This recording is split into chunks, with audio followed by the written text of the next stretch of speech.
What's going on? Hey, if you have Eventbrite and you use Eventbrite for your events like I do, I use it all the time.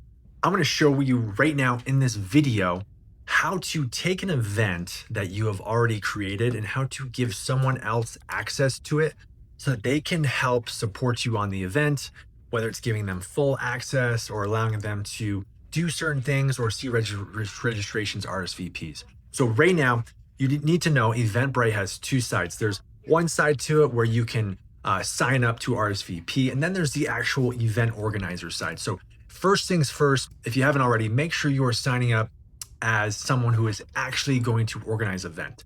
Then you're going to follow the steps of creating an event and go through those steps. Next, once you've done that, you can then invite someone to have full access to all of your Eventbrite or to a specific event. And this is how you do it. You want to go to eventbrite.com, and underneath your events, right, here's where I am. I'm on the organizer side.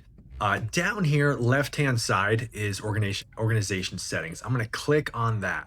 When I click on organization settings, you can then see some information, profile information. They don't make this easy to find, but you want to go over to this one, which is team management. And then you can see here's some people that I have invited to certain events. I could then type in whatever, right? Boom, at AOL.com, sure. And then I could invite that user, all right? When I type that person in, I then get to choose their role, right? Admin, of course, is gonna be the most amount of access. They're gonna have more control over the event. And then one step down would be event marketing and orders. Maybe that's someone who wants to track the RSVPs and stuff. And then you can also choose the option, if you wanted to, of just also giving them access to only one select event, which is what I do in certain circumstances, right? So maybe it's just this event that I want this person to have access to. That's it. Then I click add right here. Then they will get an email and then they can open up that organization and access that event information, okay? If you are someone who has access to different organizations and you just switch between different organizations to help with events, again, it's right in here under organization settings, and it's right here where it says switch organizations where you can change it.